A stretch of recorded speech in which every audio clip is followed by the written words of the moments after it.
Hello, hello, it's me, Pluishen, with my very first battle report for the Vassal World Cup. Today I'll be showing my first match in the pot phase where I faced off against Defender 2552. I will be flying my Yularen list, which the community has described as a Pelta arc blender, and Defender will be flying his Romodi Onager ISD list. Hopping into the game, this is the after deployment step. We'll be playing Fleet and Being. I had the bid and I chose to go second. I'll go over the lists in a bit of detail and then we'll be off. So first up, this is my flagship. It's a Pelta medical frigate. It's got Admiral Yularen aboard. It also has Clone Navigation Officer, Fighter Coordination Team and boosted comms. My other ships will look fairly similar. This is my Bomber Command ship. It is also a Pelta medical frigate. It also has Clone Navigation Officer and Fighter Coordination Team. Third, I have this Pelta class medical frigate that also has Clone Navigation Officer and Fighter Coordination Team. It also has parts resupply. And finally, I have a Pelta class transport frigate. It's got Hondo Onager aboard, as well as a Fighter Coordination Team and some cluster bombs to discourage people from bombing it with squadrons. My squadron wing is deployed here. I've got 5 ARC 170 starfighters deployed mostly on the right, and then I have Ahsoka, Anakin, and a V19 Torrent deployed on the left. For my opponent, his flagship is this ISD Kuat refit. It's got General Romodi, it's got Emperor Palpatine, local fire control, flak guns, reactive gunnery, and leading shots. And then he has an Onager.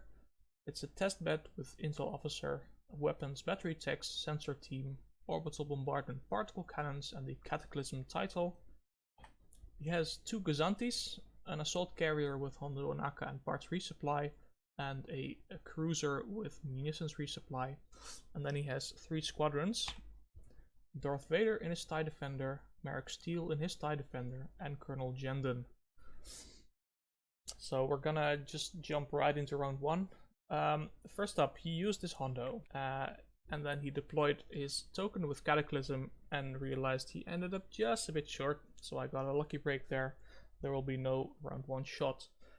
All of the ships basically moved up. My Peltas used Fighter Coordination to push the arcs out as far forward as they could to get them into position, and the round ended up looking like this, with my arcs deployed quite far forward and his squadron screening his flagship.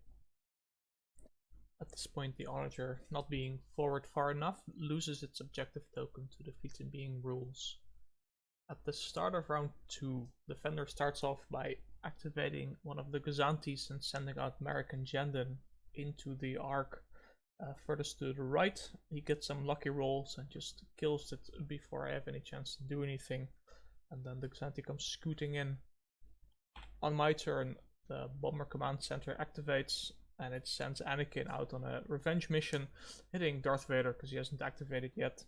He manages to do 4 points of damage, 3 from his regular attack and then 1 from the splash, which already brings Vader down to 2. So then after that, the Torrent comes up, hits it for 1 as well, and then as the Bomber Command Center moves, it nudges Ahsoka slightly forward and she tells Anakin to shoot Darth Vader again, and that just kills him off. After Vader's death, the other Gazanti moves up slightly, and then I move up my parts resupply ship and realize I accidentally put it just a little close to the Onager's ignition token, which means it's now at close range. I was hoping to keep it at medium or long to make it a less enticing target. Unfortunately, this makes it a real prime target for the Onager, so that activates next and will take its shot into the front of the parts resupply ship, obstructed from both the Gazanti and the station. He rolls in a pretty good pool of dice with an accuracy. He has Intel Officer on my brace, rolls a bunch of hits and crits, and then locks out my evade, so I end up having to take pretty much all of this. I decide to discard the brace and then take most of the damage on the shields. He resolves the orbital bombardment critical, which also does splash damage into the 2 other Peltas next to it, and hits Ahsoka for a bit of damage. So all in all, pretty big hit, but the parts resupply ship is still alive for the time being. After this shot, I activate the transport, and as it moves up, it pushes Ahsoka to be just engaged with Merrick, because while the fighter coordination team doesn't allow me to move her away from him, she does have grit, so if I activate her with a squadron command, I can actually hit Merrick and disengage from the engagement, which means she can continue to hop around and make extra shots, while also getting her own pretty substantial hit off. After this, the ISD goes, and while it's a quad and it's not really made for long range engagements, it does get pretty lucky and manage to sink a lot more dice into the parts resupply ship. Fortunately, Fleet and Being allows me to refresh my redirect, and I can evade the double, but I still end up losing pretty much all of my shields to these shots.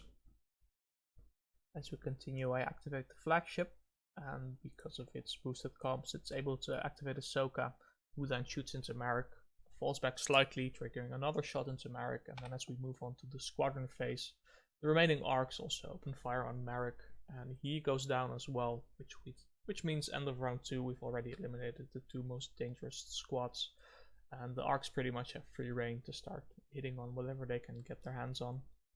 So we move on to round 3. At the start of the round, the Byzanti in the middle activates first, and it takes a shot into the severely damaged parts resupply ship, dealing the first actual hull damage to it before it scoots off. So I activate that one first and apply some emergency repairs using the repair dial as well as a repair token to get all of the shields on the front back, and then as it moves also healing the 1 point of hull damage. It also uses a squad token to send out its own squads, locking down Jendon and having Anakin hit him, and then sending the first arc as well as its own guns into the front of the ISD, taking out a decent chunk of its shielding. Then he activates his Onager again and tries to knock out the parts resupply ship. He rolls pretty well. He gets another accuracy, locking out the evade. But because of the emergency repairs, I can actually take the 6, and because he resolves the orbital bombardment crit, I can't even be knocked out with a structural damage. So at this point, the parts resupply ship has survived 2 full blasts from the Onager, as well as a lucky long range hit from the ISD and some plink shots in salvo, and it's still there on 1 hull, to be honest, but it's still alive, which is a testament to just how beefy these little Pelta guys are. Unfortunately, his next activation, he reminds me he has an assault Gazanti, so while I thought he was going to live another round because nothing could get to it, he actually has red dice out the front, and with the Romodi adding even more dice into the shot and having a concentrate fire, this little assault Gazanti scores the his first kill of this game, taking out the parts resupply ship. Next, I moved up the bomber command center. It didn't do much other than fix some of its own shields and hand off a squadron token to the transport ship. And then the quad went again. It was still at medium range because it hit the Gazanti in the previous round, but still managed to strip even more ships off the transport ship, which was now also looking pretty low on shielding. And then it moved up, and he started round 4 off activating the quad, which was now at close range to an already damaged ship. I figured I could write off the little Pelta, especially after he ended up rolling this, getting 2 accuracies as well as 6 points of damage into a ship that already had almost none of its shields. He locked down the redirect and the brace. I'm not entirely sure why, because I'm pretty sure if he had locked down the brace and the evade, he would have killed it, but he left me the evade, so I figured I might as well use it. Rerolled 2 dice by discarding it and ended up getting very lucky, and the little transport actually survived the shot with 2 hull, so even after the ISD crashed into it, it was still there, and this also meant the ISD was still blocking the path of the Onager, which had already bumped into it previous round and was now going to do so again. So happy to have the transport still alive. I activated it next and used its repair dial to fix up the hull so it would survive bumping into the ISD, and then using its squad token to send more arcs to bomb the quad. In the end, it had 3 hull left, and I decided it was better to not die to a salvo, so I fired into the Onager, forgetting that also has a salvo, so I ended up taking 1 damage in return as well. And then I bumped the Kuat and I came down to a single hull point again. So after the bump, which brought the ISD down to 2 hull, he activated the Onager and he opted to fire into the side of the Bomber Command Center, which had no shields. That would be at medium of the token, but it meant with a certain accuracy from center team I would have a hard time blocking it. He ended up with a very good roll, dealing 5 damage and also locking out my evade, which means I had to burn the brace, which he had intel officered to just not go down to 1 hull, as I didn't want to risk that. And after that, the Onager indeed bumped into the back of the ISD, bringing it down to 1 hull. So at this point I activated my command ship and figured it should also get a chance to kill something. And it did. It fired a lucky shot into the side of the ISD, taking down Romodi and his Kuat, which made the game look pretty good in my favor. With the flagship down, my opponent activated the assault Gazantis again, taking 1 final shot into the transport ship, which, having no way to really mitigate anything, just died to the single blue die. And then I had to move up my Bomber Command Center, which was now looking pretty severely damaged, so I decided to try and dodge the Onager's arc and managed to do some pretty nifty maneuvering, if I say so myself, putting both Peltas just outside the ignition arc but also outside the Onager's side arc.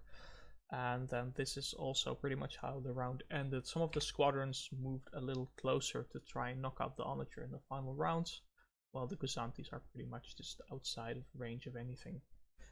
So here we started round 5. He activated the top Gazanti first, which didn't really do anything, but made me come into the Onager's arcs more. So I started with the flagship, which just threw as many fighters as it could into the side of the Onager to do as much damage as possible before skirting just outside of its front arc.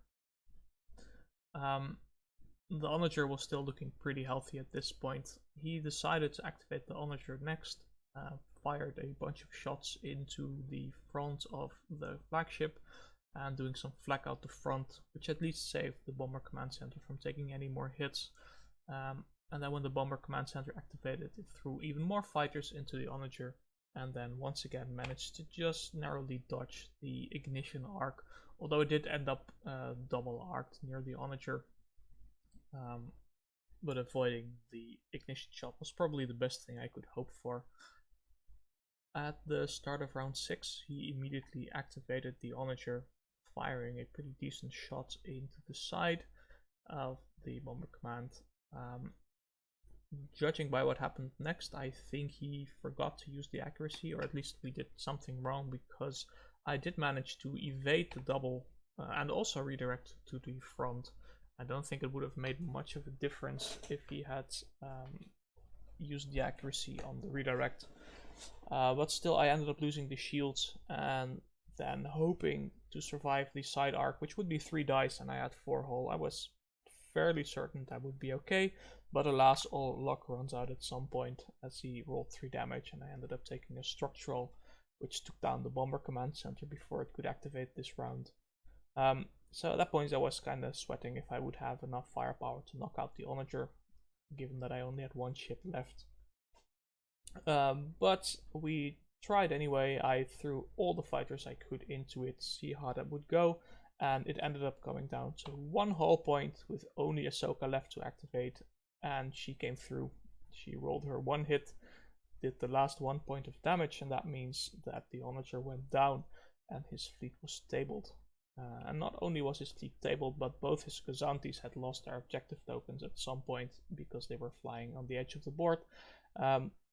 And due to how Fleeting Being works, that means I not only scored 400 points for tabling his fleet, but also extra points for the Gazantis still being on the table without their tokens, which actually made the final margin of victory 237. So the extra points from the Gazantis without their tokens pulled it into a 9-2 win for me, which, looking back, is quite impressive given that I lost 3 of my 4 ships in this fight. But I guess that just goes to show for both how tough the Peltas are and how ridiculously cheap they get even with upgrades. Losing all 3 of them was only about 150 points or so.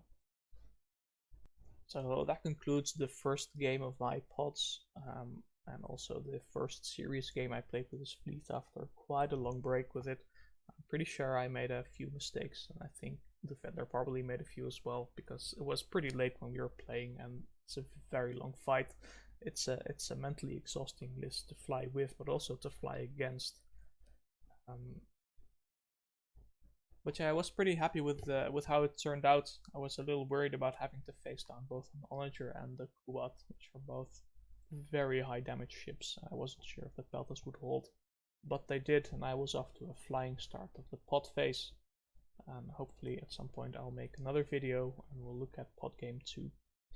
Anyway, thanks for watching. If you have any questions or whatever, you can find me on Discord or reply under the video or whatever, and I'll be happy to answer. And have a very good day.